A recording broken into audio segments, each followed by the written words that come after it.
Of course, I'm tuning in from the gorgeous Maldives. I have specially placed my towels in a way that I'm able to keep my iPad. Very, very happy Women's Day to every single one of you. Cheers.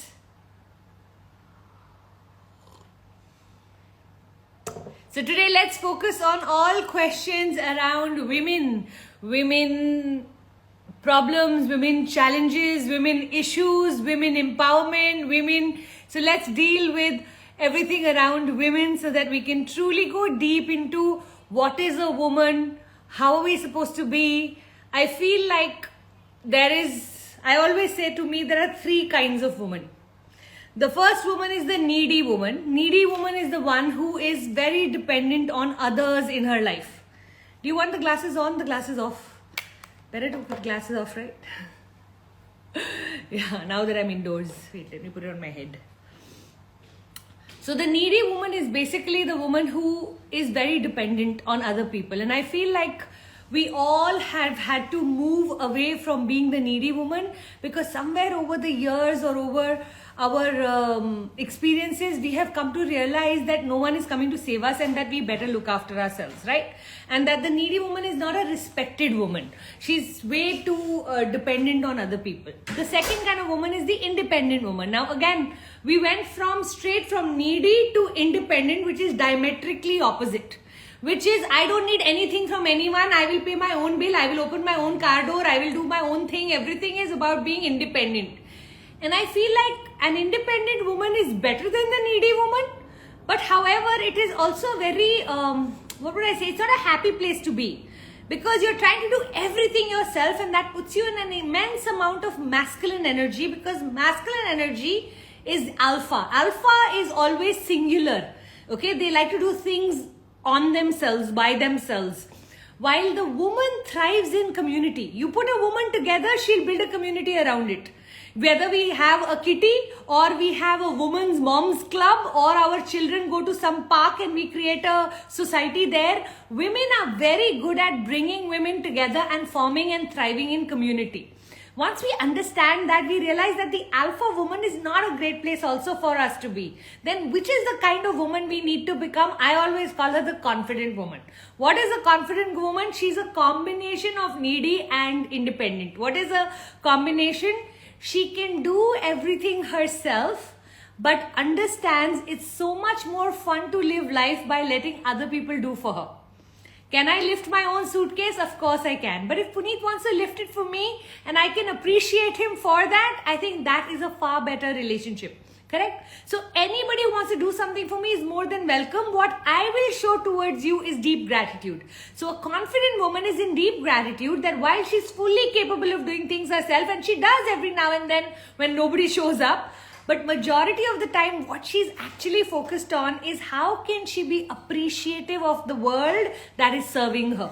And I feel like that queen energy, that way of being a woman is so much more beautiful, because there's a lot of what she's fully capable of doing. I'd love to come and spend a week with myself on a trip, on a girl's trip.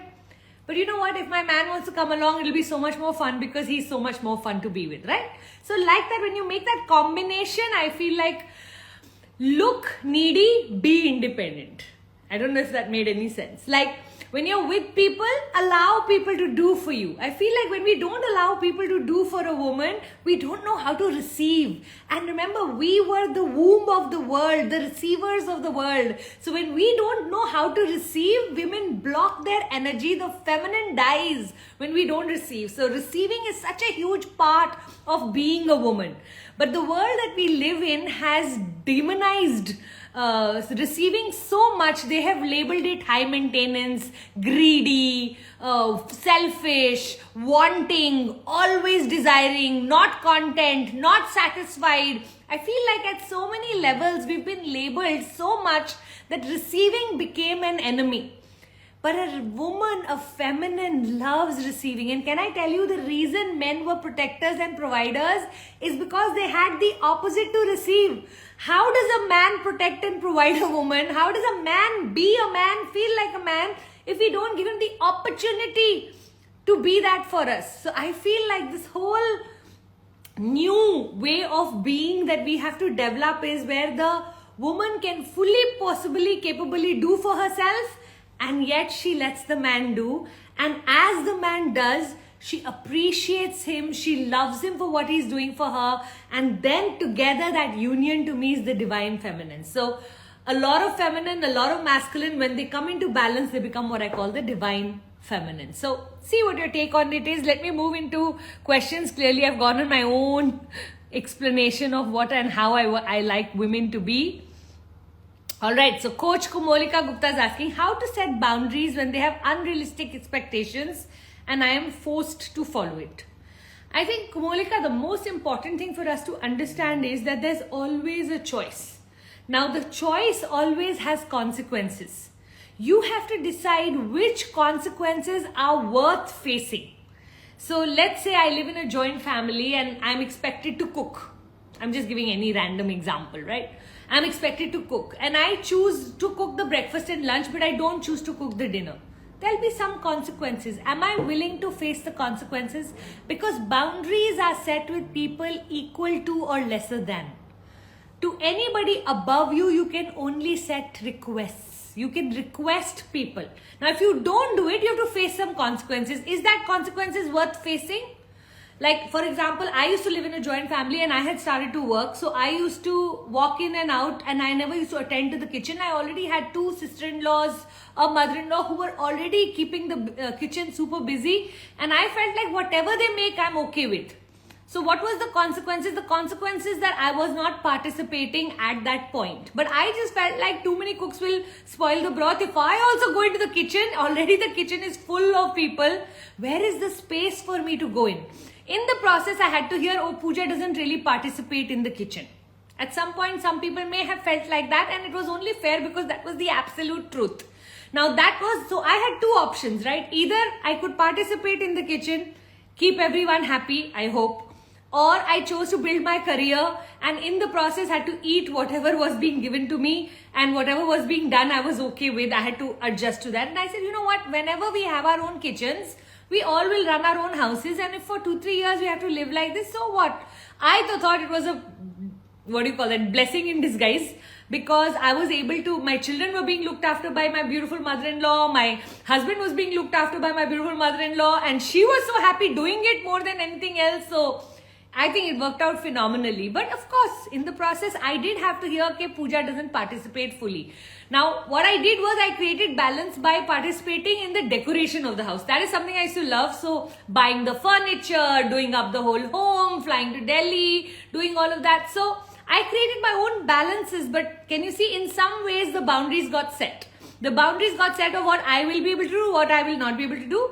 And if I had to disappoint a few people or a few people had to remain upset, so be it, what can I do, right? So I feel like a lot of times when we're setting boundaries, the problem is not that we don't know how to set boundaries. The problem is we don't want to upset people.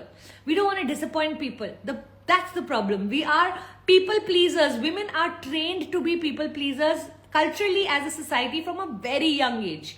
What other people think is far more important than what we want, need, desire. Our needs and desires don't have any value because that's considered selfish. Now, what I learned in my life is that being selfish for some time is a beautiful gift you give to yourself, because eventually you become more selfless than all the people combined. Today, I have the capacity and capability to give to everyone, from running the house to having staff to managing it for people to everything is possible, because I have the power, financial power, wisdom power, emotional power, relationship power. But it had to be built. And for 1, 2, 3 years, you may look a little selfish. So who are you willing to upset is a list you need to make, and you have to realize that it's not going to, if boundaries were easy to set, they wouldn't be called boundaries. Isn't that true? So I hope some of this helps you, Mary Jan. Rachna, ma'am, please help how you manage your energy and take your sessions during your periods. Wow, Rachna. So Rachna, I think that's a very important question. I think that if you can plan a little bit around your periods, it's so much more better, because you know what, periods is my time, downtime. Okay, so I try my best to plan my life around my periods. There's a lovely period tracker you get as an app on the phone which tells you if your periods are predictable.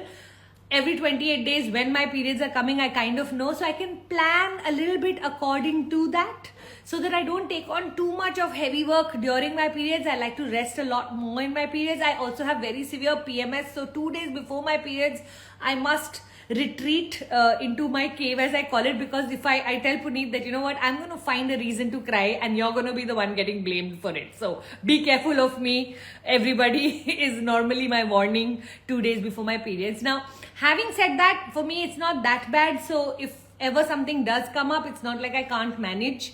If you have a lot of cramps and if you have a lot of backache and if you have a lot of energy drain, then that needs a lot more management. I think supplements are really good. Going to a doctor and figuring out like what can you do about it. But generally, I just feel like women need to live their whole month in cycles. A week after your periods is your extrovert energy. This is where you should put in all of your deliveries, all of what you want to do with the world. Okay. Second part is what I call the creative part. This is when you're ovulating. So you are in your creative zone. A woman becomes extremely creative in her mind when she's ovulating. Then you need to start to, like the phase of the moon, you have to start to narrow it down. So 2 weeks of creative, 1 week of extrovert energy, and last week of introvert energy.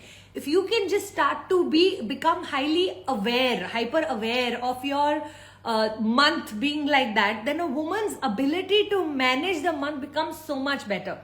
So see if you can start to chart out like what's my extrovert dates, what are my creative dates, what are my introvert dates, and see if you can start to plan a little bit of your month. You don't have to go heavy duty, but a little bit of your month, if planned accordingly, is just so much easier for us to do life. Now, because we live in a masculine world of the same calendar every month, because nothing changes for them, we think that we have to match them. Instead, I feel like we have to create our own life. So what I've done is I've divided even my day into 3 parts. I have the morning, which is my 4:30 to 8:30, which I call prep.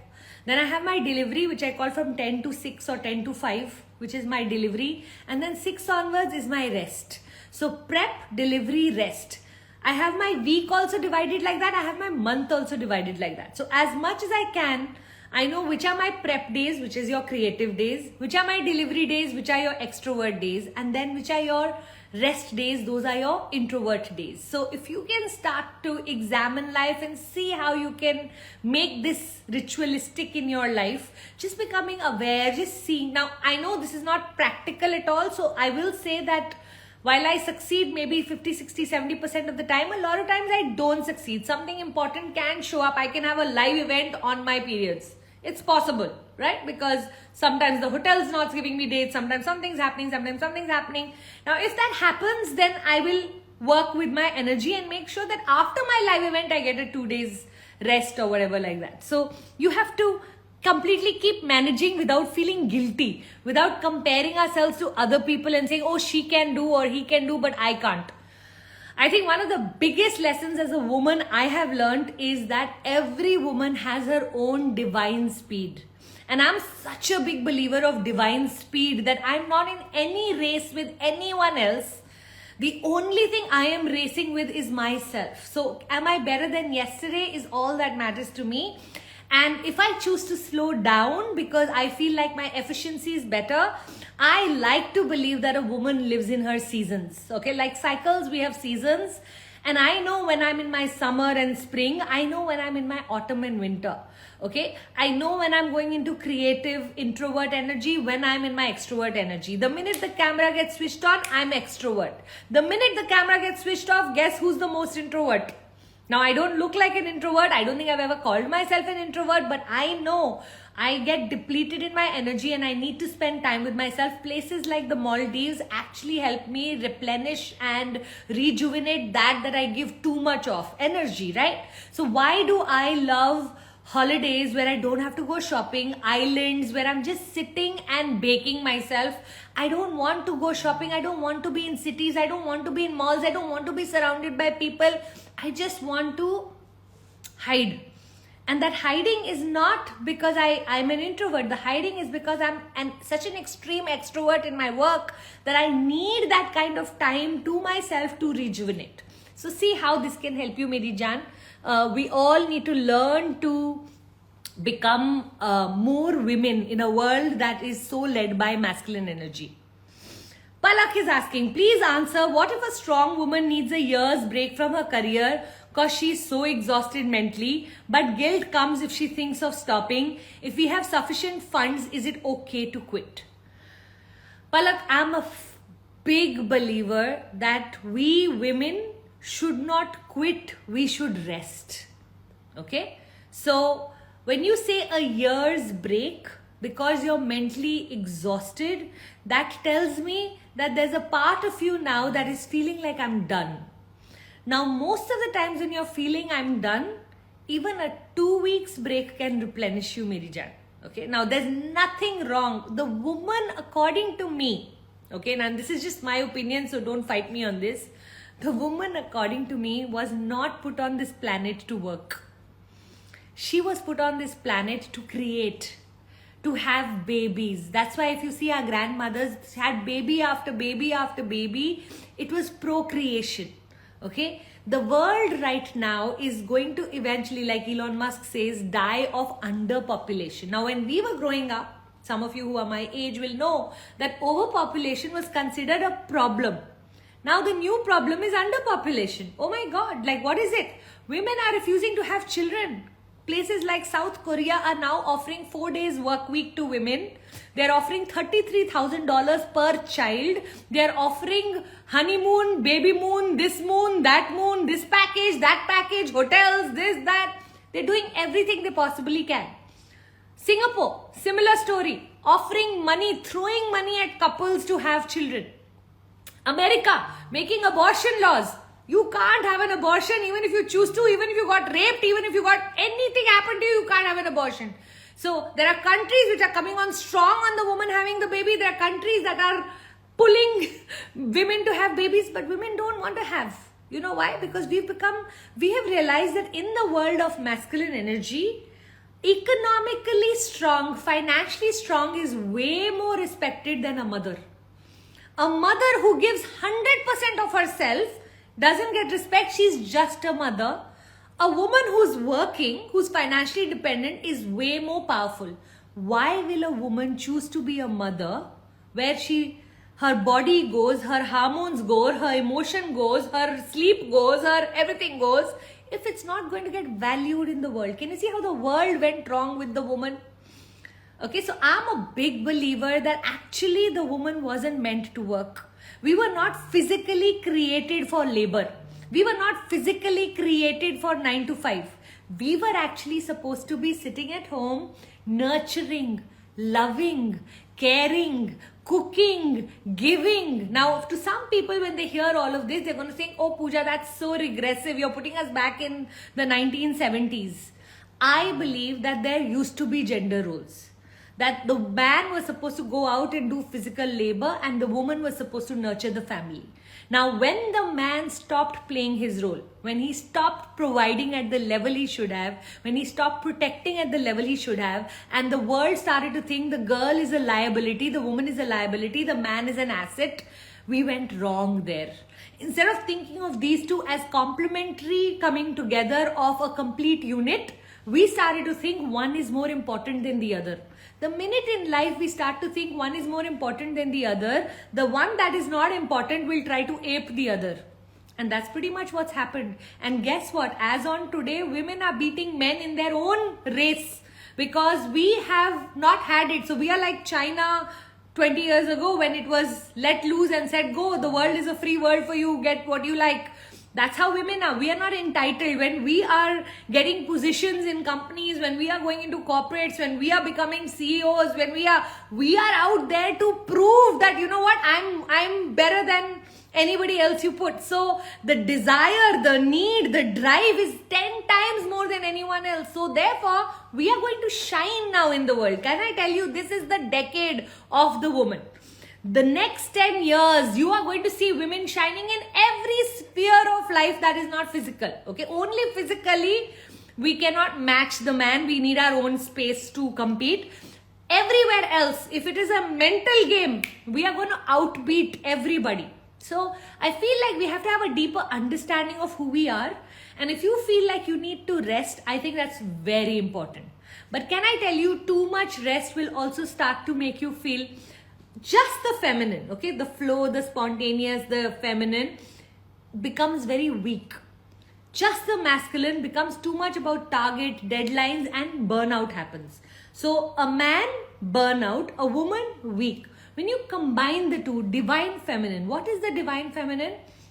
You have targets, you have goals, you have everything, but you do not have the stress of timelines. Remove all timelines, you will start to see yourself living a much easier life. Our stress does not come from the work that we do. We are actually very passionate about the work that we do. Our stress comes from the pressure we take of conversion, the pressure we take of money making, the pressure we take of, all of the kinds of deadlines that we put on ourselves. You remove deadline from anything. I want to lose weight by May 7th. Very hard. I want to lose weight. Turn my lifestyle proper. Very easy. Remove deadlines and see, Palak, you'll start to feel a lot more easier. In my life, whenever I start to get stressed, I ask myself, what artificial deadline have I created for myself? I'll just push the deadline. I'll just push the deadline to make it super easy for myself. I'm still going to accomplish everything that I plan to accomplish, but not with the pressure of a masculine energy. Masculine energy says this by this to be achieved by this date. You remove this date, this to be achieved, divine feminine. Try it. I highly recommend it for everybody in this room to just try it. Remove all your deadlines and start to enjoy what you do. When you, instead of sprinkling a deadline, you sprinkle joy on whatever it is you want to do in your life, you'll start to see magic starting to happen.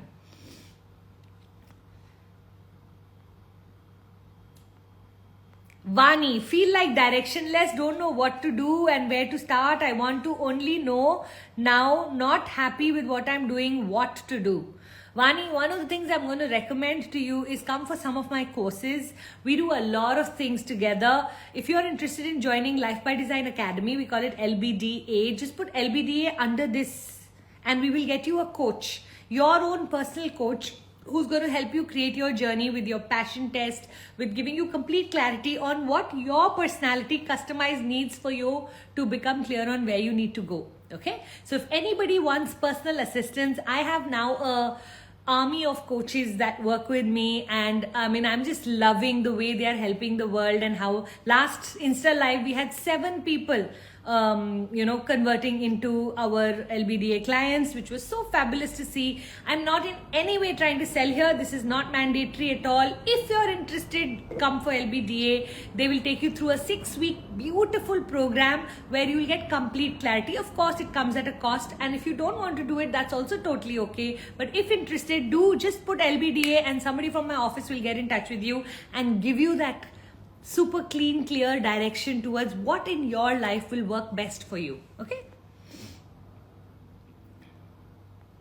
Okay, let me go a little bit to the bottom. Oh, I can see so many familiar faces here today. Oh, 222 in the room. That's always lovely to see numbers like that. Rupali Singh, I've been missing the person I loved, but he betrayed me, and now I've realized whatever happened was right. I'm so glad, Rupali, you're realizing that. And I was just yesterday speaking in my coaching certification program. We waste too much time on people that haven't loved us the way we deserved to be loved, by continuing to love them, thinking that what they were in the initial stages or days of our love, they will become like that. The real truth is, that's when they were acting. This is their truth. So once we know that, I think it's God has blessed you and protected you from that person. Fern and Disilvi. Then Pooja ma'am, what do you do between 8:30 and 10 a.m. before your delivery? I get ready. So 4:30 to 8:30 is my morning rituals, and 8:30 to 10 I'm sending my son to office, I'm sending my husband to office, I'm getting ready, I'm speaking to my mom. I love speaking to my mom every single day, so I speak to my mom. I do all of the things that don't fit in any other quadrant, and then at 10 o'clock I start my deliveries. Aparna 16 1765. Hi, I am in the process of a divorce. My question is how to handle if anyone asks me, are you married? Now I just say I'm single, but this question just troubles me as I have not told anyone about my divorce. Aparna, you know what? This divorce word used to be a very bad word, a taboo word till about 10 years ago. Do you know, as on today, on this planet, there are more divorced women than there are married women? 64% of all marriages turn into divorce. Which means, as a divorced woman, I want you to start to wear the divorce badge like an honor. Why am I saying this? Can I tell you, especially women in India, we will do everything it takes and a little more to try to make the marriage work. The way divorce works in India is it is our last option, it's our last resort. We'll adjust with crap, rather we'll damage ourselves by adjusting. You could have divorced this person 6 months to 1 year ago, but you just prolonged it feeling that just maybe I can make it work. Maybe something will shift, maybe something will change. I don't know what your situation is. I'm just saying, when I meet a divorced woman in India, I actually salute her. You know why I salute her? Because I believe she gave a lot more than she should have. So once you start to know that, you know what, we as women should not carry any shame around this word. We did our best, it didn't work out. Guess what? I'm ready now for my self-development. And you know what? For some time, I want to be single because I want to develop myself into becoming that person who attracts the right guy the next time.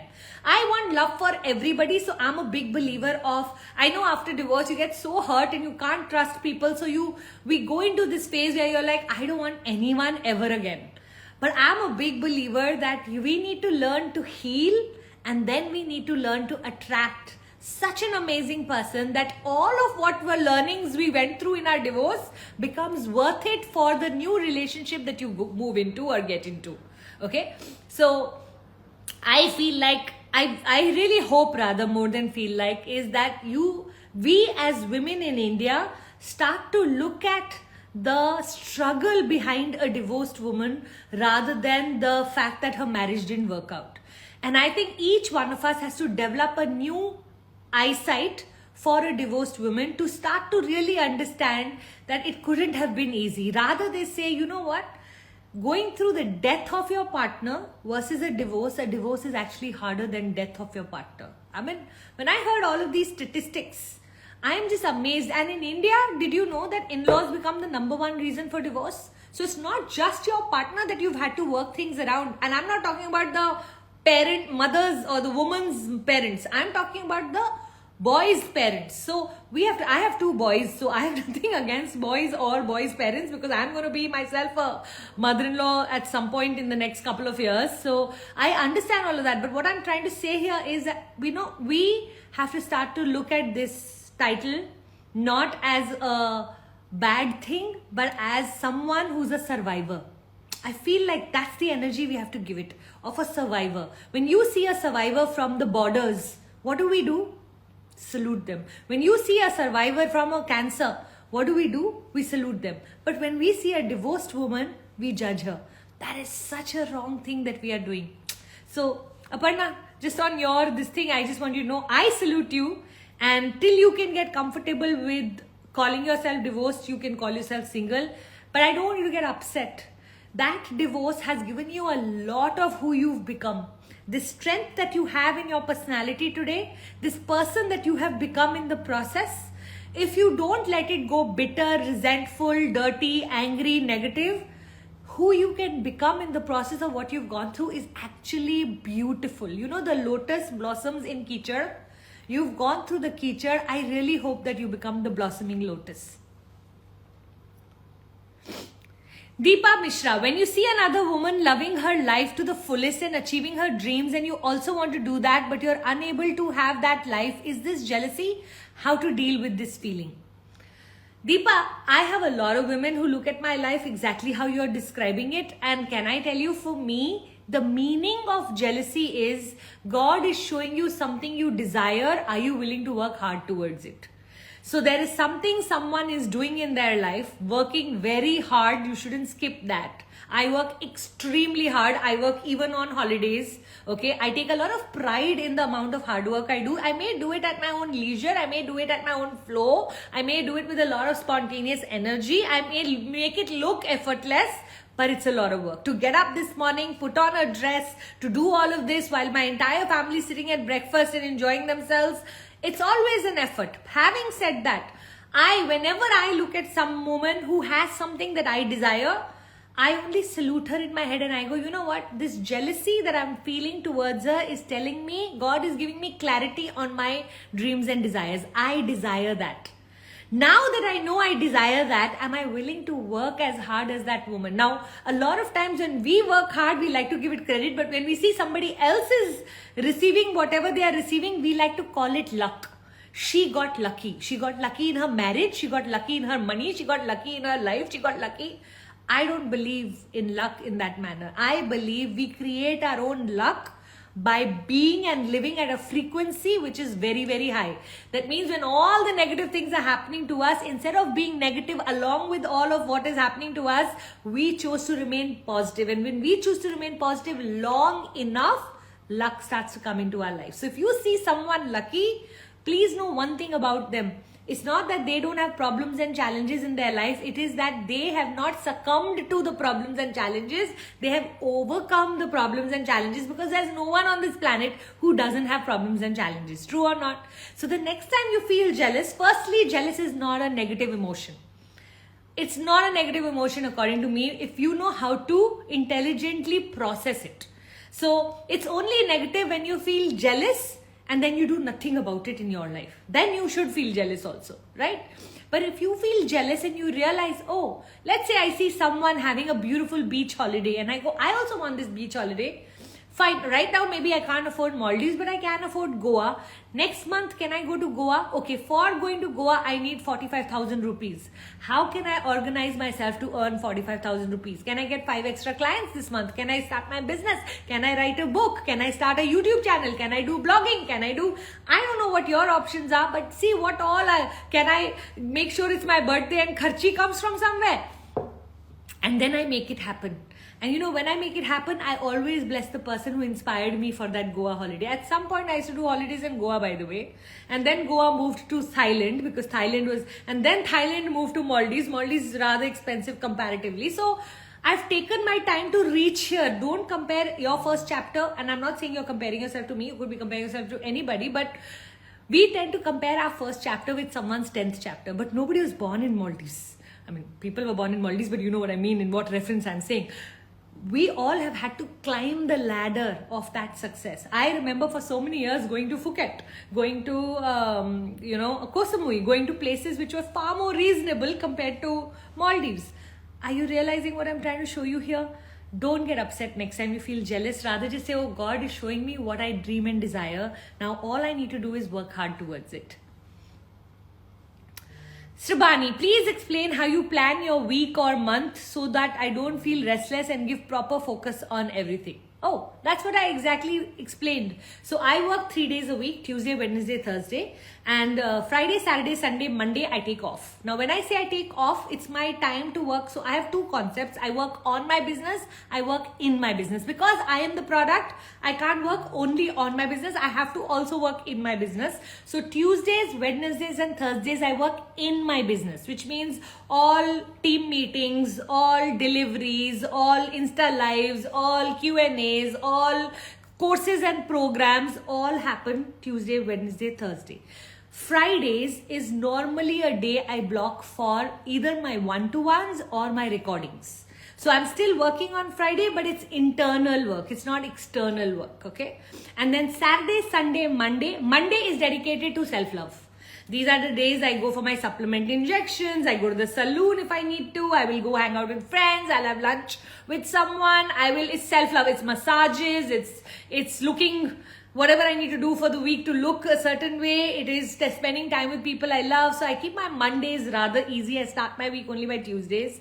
And Saturday, Sunday depends. Once a month in Saturday, Sundays, I work because of Coaching Mastery. I have a course that happens only on Saturday, Sundays. And 3 Saturday, Sundays of the month, it's just easy, plain. Whatever is showing up for that. Maybe I need to interview people because I'm hiring a lot of people these days. So I'll put that on a Saturday. Or I want to spend time with my son. I'll put that on a Saturday. So Saturday, Sunday, Monday are more flexible. Tuesday, Wednesday, Thursday are deliveries, and Friday is recordings and normally my one-to-ones. So see if this helps you in any way. And that yes, you can do 4 days a week work and still make a lot of money is a fact. Kiran Jain Pradeep is asking, my sister is doing so much for her mother-in-law who is unwell, but she's never appreciated her. How should she deal with it? Her mother-in-law is feeling very insecure because father-in-law is also supporting my sister because she is right. So Kiran Jain, I feel like what can happen in the process is not everybody deserves our love, but everybody does deserve our duty. And I'll tell you the difference. A lot of times we land up having to do for people who haven't done anything for us, or rather they may have been even negative in our life. But because they could be the parents of our spouse, or they could be related to us in some way where there is some sort of karmic debt that we have to pay. So I like to do those duties just out of karmic debt, and I say that, you know what, may I close this karmic debt in this lifetime itself. So I have a feeling that your sister is having a little bit of karmic debt with her mother-in-law, and that she's having to serve someone who doesn't understand her, who doesn't care, who doesn't have the right emotions towards her, but she's having to do it any which ways because either nobody else is there or because it is expected out of her from the father-in-law and the husband. Now the father-in-law sees what the sister-in-law is doing, so he's gonna support her because if she doesn't do it, he'll have to do it, so he better be for her, correct? But the mother-in-law is starting to get insecure because the exact thing that she hates most is that she gets all the attention, that also from her man. That's what she hates most, and now that's exactly what's happening, correct? So I think we have to stop looking at what the mother-in-law is feeling, but make sure that duty-wise we do everything. Some people never mature, and their loss if they don't ever mature. We will do what we need to for my spouse, for my father-in-law, because they are understanding what I'm doing. So at no point I'm doing it for my mother-in-law, I'm doing it for my father-in-law, and I'm doing it for my husband. Once she starts to understand who she's doing it for, who have to actually pay her in return, sometimes it can be God and sometimes it can be these two people, so that she remains sane for her to be able to serve the mother-in-law. And the mother-in-law over time will either understand or never understand, and it doesn't matter because your expectations now shouldn't be from the mother-in-law. It should ideally be from the people that are getting helped in the process of taking care of the mother-in-law. Okay, let me go right to the bottom.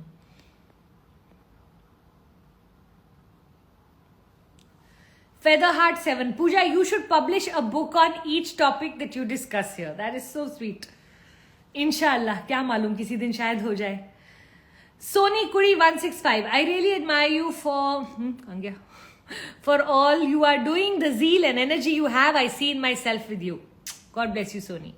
Divine Angel, how should I motivate myself to get up early in the morning at my desired time every single day without a miss, because that hampers my schedule if I neglect, and still knowing this I am neglecting. So sweet. Divine Angel, I think it's very important to know why you need to get up when you are getting up, and why is it that you're not able to get up. For me, one of my biggest ways of getting my morning right is by getting my evening right. If my evening doesn't go right, I have no right to demand from my morning if I did not sleep on time, right? So I am someone who wakes up at 4:30 in the morning, but the reason I wake up at 4:30 in the morning is because I sleep at 8:30. If there's a day I don't sleep at 8:30, then I don't command or demand from myself waking up at 4:30 because it's not possible. Got it? So Divine Angel, I have a feeling a lot of times when people are setting up their morning routine, they're skipping the base or the foundation. I want you to work so hard on your evening routine that your morning happens naturally. Try that out. I have a feeling it will fix a lot of your issues.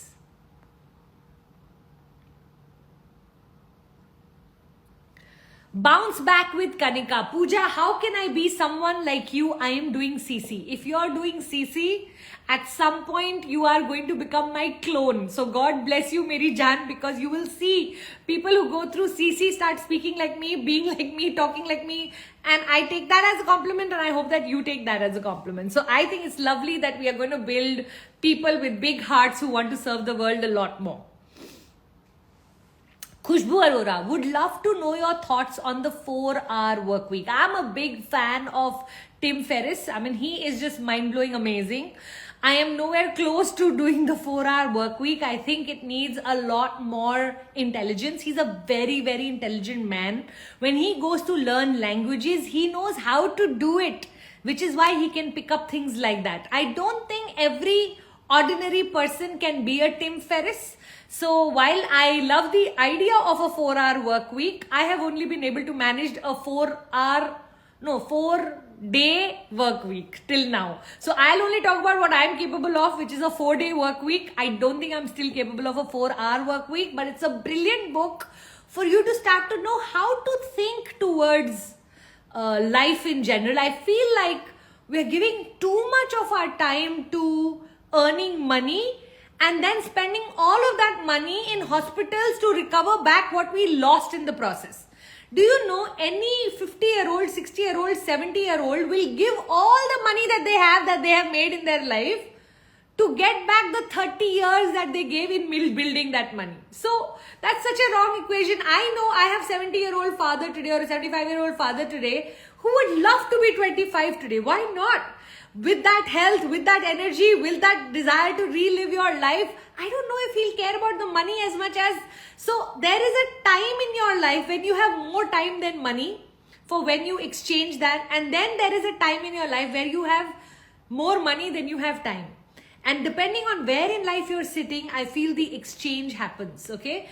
Becoming super, enlightened about the fact that this time is never going to come back. That whether I make money or I don't make money, I must enjoy this life has become a very important conversation that I've started to have with people. Especially I myself hitting 45 now. I have 25 years to enjoy my life fully. I don't want to be so busy earning money that at the end of my 25 years, I realize that I forgot to live. So whether it is every 3 months coming to Maldives or flying to America or going to Mexico or experiencing the wisdom of the world, I am going to do it all. So I know there are people who are going to tell me you should save all this money, you should, leave it for your children, you should build charities, you should... No. The first person I'm going to prioritize is the happiness of Pooja. And while I'm going to block some money for the happiness of Pooja, everything else also I'm going to do, but in balance of that. I feel like we don't have an proper understanding of money is supposed to serve us. We are not supposed to serve money. And I feel like our relationship with money is so wrong. Our relationship with time is so wrong that we need to fix all of this. We need to fix all of this. Otherwise, too many people are going to reach the end of their life super successful, but their success will not be success. It will be empty victory. And I'm seeing too many people these days having empty victory. So it's become very important to me to understand that your money that you make must serve the relationships, because at the end of our life, what will really matter is relationships, not money. So if your money became the reason of your split with your relationships, then you did not know what money's purpose on earth is. But if your money made your relationships better, because in every relationship you put in more money to make it even more stronger and more beautiful, then for sure you've understood the purpose of money was to enhance your health, your relationships, your love, your charity, your giving. That's the purpose. The other day I was reading something and I loved it. They were like, why do billionaires exist on this planet? What is the purpose of owning $1 billion? You can't spend it in your lifetime any which ways. Why aren't billionaires using their money to go back to becoming millionaires, which some billionaires are doing, by the way? You know, Azim Premji kind of people, or there are Jeff Bezos' wife and everybody, they don't want to be billionaires. They are losing their billionaire tag because who needs $1 billion to survive? You don't need $1 million is mostly more than enough. Okay, I'm saying 20 million, 30 million, 50 million. You decide your number, but it definitely doesn't need to be $1 billion. Every billionaire on this planet is taking more than they are giving, which is a wrong formula according to me. Okay, so become rich but have enough number, and after that give back. So clearly I have a lot of opinion on the 4-hour work week. Jugadu Cook is asking, my current job is extremely demanding and leaves me no time for myself, but I am not able to gather the courage to leave this job. You know what? When yellow flags start to turn into red flags and we still don't do anything about it, then God has no choice but to send a tsunami in your life. And I always say, if you can see that you're not enjoying your life and you're doing nothing to change it, God's going to make it worse. And then because what has happened is you've become so comfortable that you've lost all courage to move out of your comfort zone. And whenever in life we become too comfortable, then God has no choice but to give you a volcanic eruption. First, He'll give you a pinch. If you listen, that's great. Then He'll give you a slap. If you listen, that's great. Then He'll give you a push. And slowly and steadily, it'll get worse and worse till a day comes where you'll suddenly know that you have a report from your health department saying that you are just not capable of this work because you've given so much, you've burnt out, you're exhausted, and your blood markers are not correct. And then at that point, you'll have no choice but to take a break. So I always say, God speaks to us all the time. Why are we not listening? Why are we not listening to God? Like, I know for me why I take these breaks. If I don't take these breaks, I will burn out. I need these. People think, oh, Pooja's on a holiday. Pooja's totally not on a holiday. Pooja is sitting and planning 20-30 from the last 3 days in Maldives. Pooja, this is a complete working trip for me. Do you know that? But inspiring one, where I'm creating and setting my vision so that I remain excited about my deliveries. My deliveries will have no meaning if I don't have a vision. We should know where we are going and is that place exciting. Then it becomes very easy to do what is hard right now. But if you have to do something that's hard right now, if I tell you right now you have to run a marathon, you'll be like, for what and why? But if I tell you if you run a marathon, you'll get $1 billion, suddenly your desire to run will become a lot more. If I tell you you will get to live your life of your dreams, you'll definitely want to run the marathon, right? So connecting why you do what you do with your ultimate want and desires of your life, if that connection is not there, you'll burn out. What I'm seeing from your job right now is you're going to burn out, Meri Jaan. Happy Soul 123 is asking, why are women enemies with women? Like sister-in-laws don't get along, mom-in-laws don't get along. Beautiful question. So I'll tell you something. Many years ago, okay, women had started to become very strong. So we were what we call the witches, okay, witches, the herb women. Now at that point, science did not know enough about all of herbology, all of what we know today of manifestation, of meditation, of all of that. So what started to happen was a woman would go in and just with her jhadu, witches have jhadu, right? She could clean up a space, and because of that, that family would not get sick. Okay. In 1970s, you know, 1970s was like some 40, 50 years ago, right? Is when doctors realized that if they wash their hands and deliver a baby, the baby doesn't die. That what do you call it? Immortality rate came down by some 40% just because doctors started to wash their hands. Till 1970s, they didn't know that. Now, thanks to COVID, we know all of this a lot better, but we didn't know all of this before, right? So women, when they start to have that understanding of burning incense and, you know, sages and cleaning and purifying and killing bacteria and virus through different things, doctors were not there. So then they started to feel like witches have these superpowers. Now what happened was, to be able to control these women that were getting too powerful, one of the things they did was, if a woman told the government or the people in authority about other women who were witches, then they could save themselves. So if you snitched on another woman, you could save yourself. So what an interesting thing they did, but what happened in the process was, in our DNA, we started to come to know that women are not safe with women. They destroyed us. It's like how when the English people came in, they put the Hindu Muslim at fight so that if they fight, then they will not fight with us. So let's get them busy. They did that. That's what pretty much what happened with us also. About 400 years ago, how many witches in Salem were burnt? If you go back and read in history, you will come to know that this whole snitching thing was discovered or created so that women go against women, and then women couldn't trust women. Women couldn't. Today in Afghanistan, women are not allowed to talk to women. Again, women were getting stronger. What did they do? They created the barrier of you can't talk, you can't have windows, you can't have, like, they're doing everything they possibly can to control the power of a woman, but a woman's power cannot be controlled. They don't know that. So they're doing everything they possibly can, and this is what we do. Women with women. If you think brotherhood is strong, you have no idea how strong sisterhood is. Sisterhood is one of the biggest gifts we as women have. But we have to learn to not be insecure. So a woman who's in scarcity will snitch on other women. Woman who's in abundance will fix the other woman's ground even without telling her. Now, one of the things very important in our life has become is, are we in happiness and abundance? If you are happy and abundant, you will be a supporter of other women. If you yourself are sad, negative, toxic, you'll always want to kill the other woman. Kill, I mean, like, not literally, but in different forms you will kill her. Do you know today the biggest bodyguards of patriarchy are women? It's not that the mother-in-law will say pallu dalo. It will say papa aa rahe hain, pallu dalo.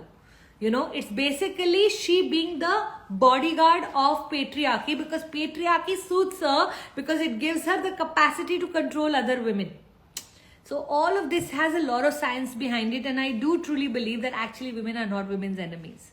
Can I tell you, you come into my community and just watch the love between women. I have seen women do things for women that I have not seen anywhere in the world. I remember there was a woman who had just lost her husband, had a special child, and I asked my tribe, will you all put in money for her to be able to afford my program? And every woman in the room said, I will give 1,000 rupees. And we were able to collect the 2 lakh of rupees, and we were able to get her into the course. And I never took the money because I just wanted to see what's possible. So I want you to know that in a world where we have been trained and cultured to feel like women are against women, when women open up their hearts in abundance, I have seen magic happen. So let no one convince you that this is the truth. Yes, women are kept in scarcity because only scarcity women can be controlled, and abundant women cannot be controlled. One of the reasons why even rich men don't give their women enough protection or providing for is because the minute they are in abundance, woman becomes very powerful. And men in this world right now don't know how to handle the power of a woman. So all of this, and a woman in scarcity wants to put the other woman in scarcity because that's the only way she can control her. This is all control tactics.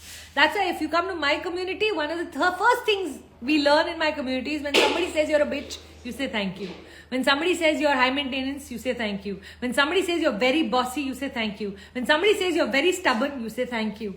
You learn to thank these labels because these labels were created to control us women. When we do not accept the insult doesn't go in, we become more and more powerful. So the next time someone insults you, don't accept it. Say thank you.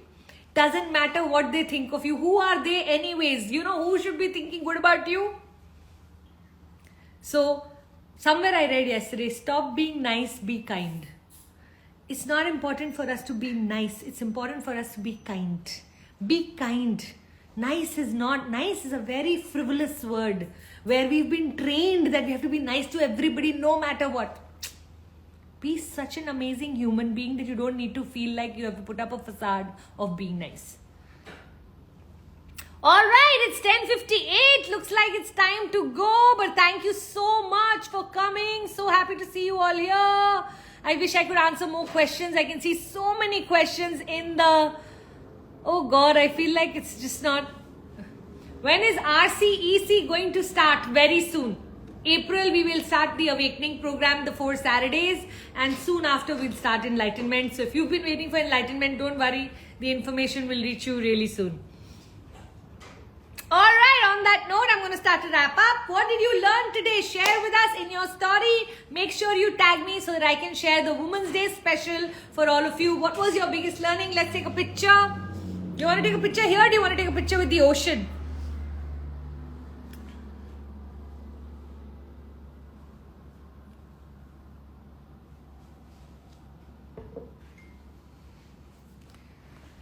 Let me take you outside so that we can take a nice picture there.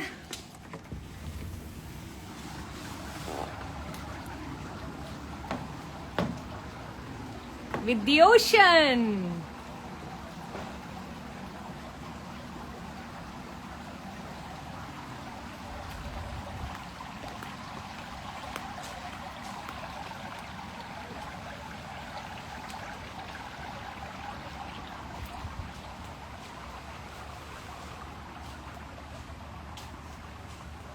All right.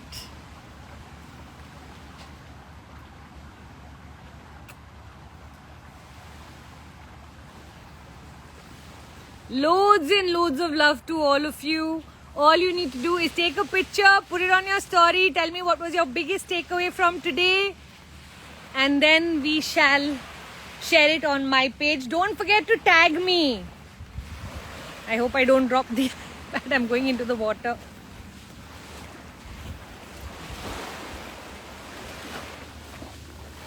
Okay, let's put some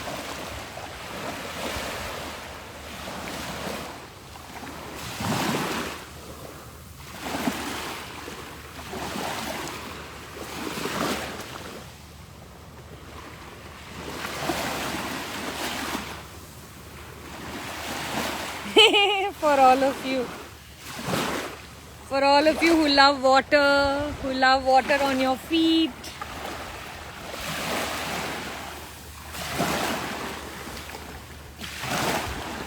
Who love the sound of the waves, who love this gorgeous blue color of the ocean. This is dedicated to all of you. And if you by any chance are feeling jealous, then I want you to know this is your dreams and desires. So from today onwards, when you see another woman living her dream life, you're no longer going to be jealous, you're going to bless her. May she get what she wants and may you also get all that you desire and deserve. Okay? I don't want to see anyone in my tribe ever feeling jealous. These are just inspirations for us. Oh. We should only be inspired to live the best life by women showing us what's possible. Hai na? Alright, now I'm going to run to go eat some breakfast and get into the pool. I have Puneet's two brothers here with their children, my gorgeous Aditi and Javeria, two lovely co-sisters of mine, and one of them has a 3-month-old baby, so I'm gonna go play with the baby. Zoravar is here, he's super cute. So I'm very excited. For those of you who know my love for babies will know that I'm crazy about little ones, so can't wait to go hang out with him.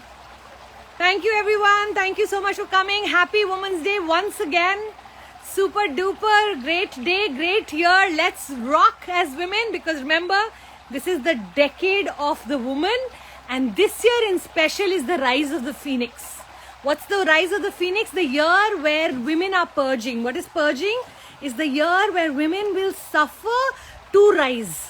So while some of you may feel like, oh God, there's a lot of suffering, can I tell you, this suffering is all going to convert into, I'm washing my feet as I'm talking.